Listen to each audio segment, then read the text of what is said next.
राजस्थान में होने वाले विधानसभा चुनाव से पहले क्या भारतीय जनता पार्टी के अंदर सब कुछ ठीक नजर आ रहा है या ठीक करने की कोशिश की जा रही है? क्या जो डैमेज कंट्रोल था उस डैमेज कंट्रोल को भरने की अब बेहद हद तक जो कोशिश है वो कामयाब होती नजर आ रही है? दरअसल राजस्थान के विधानसभा चुनाव से पहले बीजेपी के अंदर वसुंधरा राजे और सीएम भजनलाल शर्मा के बीच की जो टकराहट है वो और ज्यादा बढ़ती नजर आ रही थी। हालात तो ये तक हो रहे थे कि वसुंधरा राजे क्या पार्टी का साथ छोड़ देंगी, क्या विधायकों के संग पार्टी से अलग हो जाएंगी। इस बीच ये देखा जा रहा है कि वसुंधरा राजे की नाराजगी को कम करने का काम किया। और क्या वसुंधरा राजे की नाराजगी वाकई कम हुई है? सुनिए, राजस्थान भाजपा की नई कार्य समिति का ऐलान। वसुंधरा पुनिया और भजनलाल एक साथ, 20 महिलाओं को भी यह मौका मिला है। राजस्थान भाजपा में लंबे समय से प्रतीक्षित संगठनात्मक बदलाव पर मुहर लगा दी गई है और ये मुहर जो लगाई है ये बहुत सोच समझकर लगाई गई है। प्रदेश अध्यक्ष मदन राठौर के निर्देश पर जारी नई प्रदेश कार्य समिति की सूची ने सियासी गलियारों में हलचल पैदा कर दी है। इस फेरबदल के जरिए भाजपा ने एक तीर से दो निशाना साधा। पहला गुटबाजी की खबरों पर विराम लगाते हुए एकजुटता का संदेश और दूसरा आगामी चुनावी चुनौतियों के लिए अनुभवी चेहरों की फौज तैयार करना। समझिएगा कि देखिए, सबसे बड़ी बात क्या है कि जो समिति बनाई गई है इस समिति के अंदर वसुंधरा राजे और तमाम लोग शामिल हैं और उन्हें बड़ी जिम्मेदारी क्या दी गई है कि पार्टी को मजबूत किया जाए।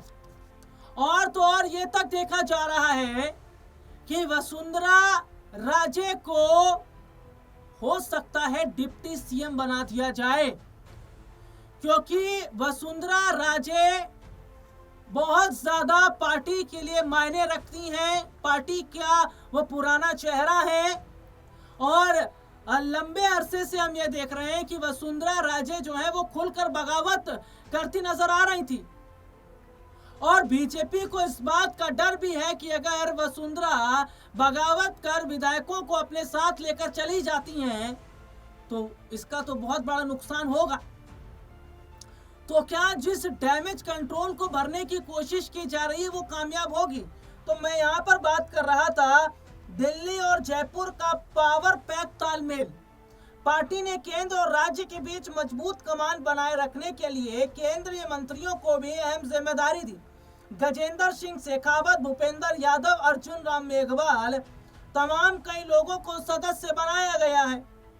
सुनिएगा कि गुटबाजी पर सियासी मरहम लगाने की कोशिश की गई। राजनीतिक विशेषज्ञों का मानना है कि यह नियुक्तियां केवल पद पर नहीं बल्कि पार्टी के भीतर चल रही गुटबाजी को खत्म करने की कोशिश है।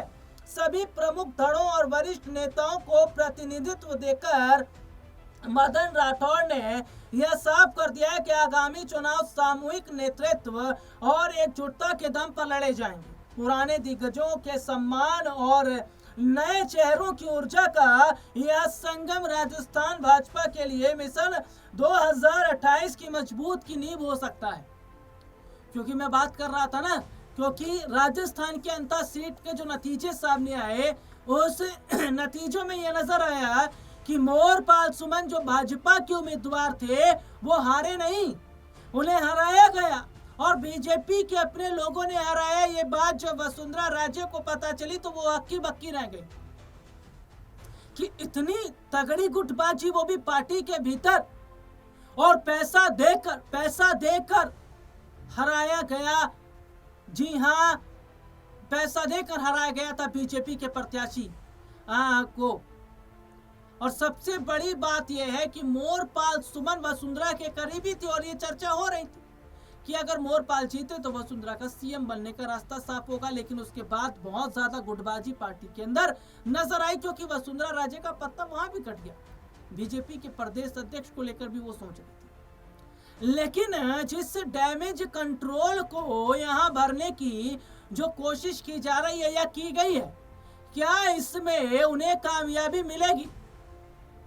और एक सबसे बड़ा सवाल यह है कि क्या वसुंधरा राजे को बड़ा पद आने वाले समय में दिया जाएगा? क्या डिप्टी सीएम उन्हें बनाया जाएगा या उन्हें जो है मुख्यमंत्री चेहरा बनाया जाएगा?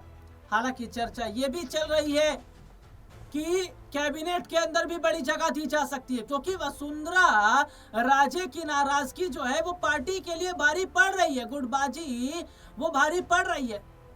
और बहुत बड़े हद तक ये माना भी जा रहा है कि ये जो गुटबाजी है ये कहीं बीजेपी का खेल ना बिगाड़ दे, इसीलिए कोशिश हो रही है कि मामले को कैसे भी करके समेटा जाए और वसुंधरा की नाराजगी को दूर किया जाए। अब देखना होगा कि जो पहल की गई है इसका कितना फायदा 28 के चुनाव में होगा।